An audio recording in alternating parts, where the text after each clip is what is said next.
Welcome to the Real News Network. I'm Lynn Fries in Geneva. This is part 4 of a series with Peter Drahos, who's explaining the story of intellectual property linked to trade.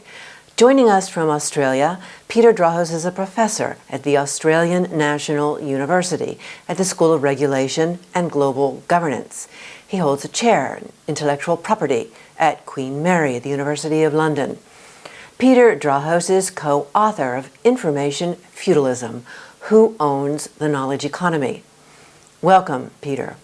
Thank you, Lynn. I'm very glad to be here. In part 3, you talked about how when proposals came out of the United States and Europe to strengthen intellectual property rights, key developing countries resisted. You explained they weren't against intellectual property, but they were against excessive monopoly privileges. Talk more about how that developing country resistance was broken at the Uruguay round of negotiations that created the TRIPS agreement under the administration of the World Trade Organization. Yes, I think TRIPS is an interesting case study in how to change rules for the world, or how to make rules for the world.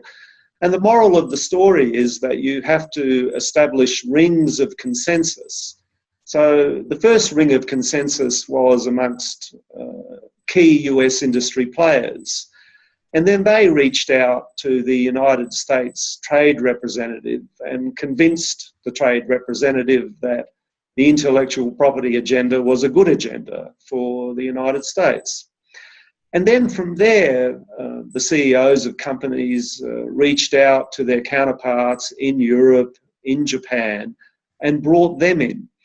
And then from there, with the assistance of the United States trade representatives, a Friends of Intellectual Property group was formed. So these were countries that were traditionally allied with the United States, countries like Australia, for example, and Canada. And so the idea was to continue building these bigger and bigger rings of consensus until you isolated the resistors. That's the key point here, that you needed these big rings of consensus so that you could isolate the resistors.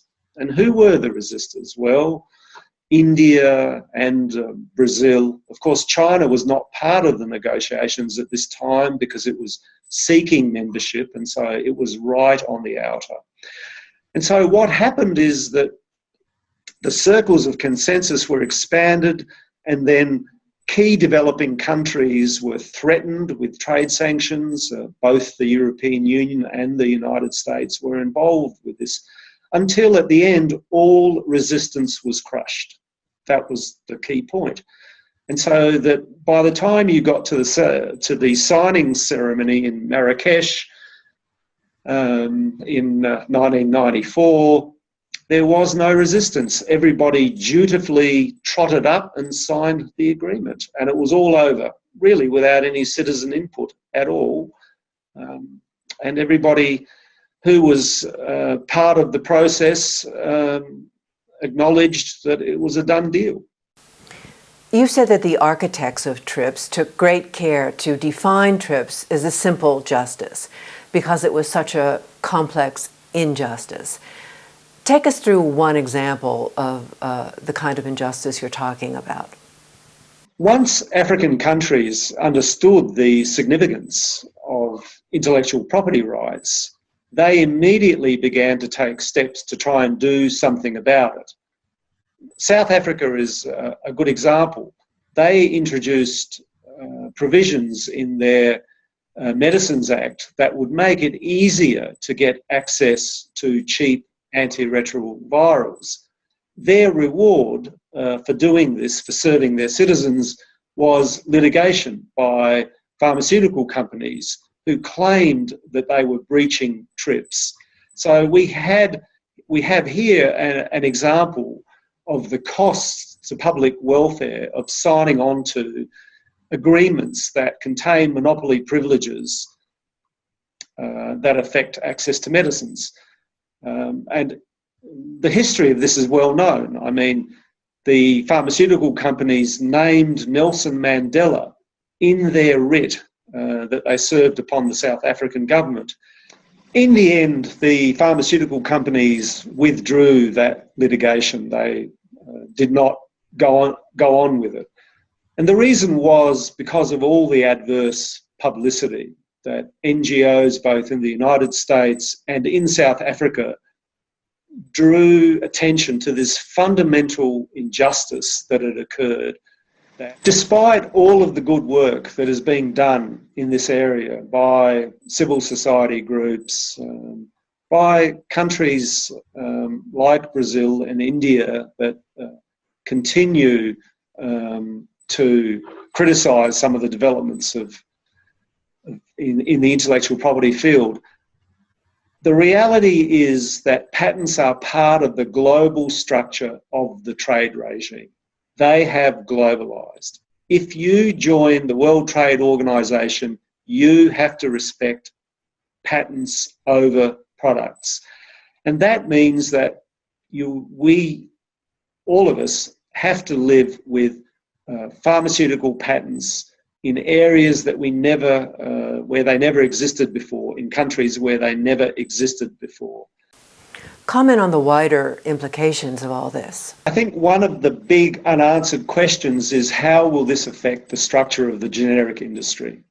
So we see in Australia, for example, that generic industries have essentially disappeared, or generic companies have disappeared, or they've formed alliances with big pharma. And that's a phenomenon that's taking place right around the world. So if you can't beat them, you join them. There are some pretty big structural adjustments taking place in pharmaceutical markets. I personally worry about the future of the generic industry. I worry about competitiveness in pharmaceutical markets.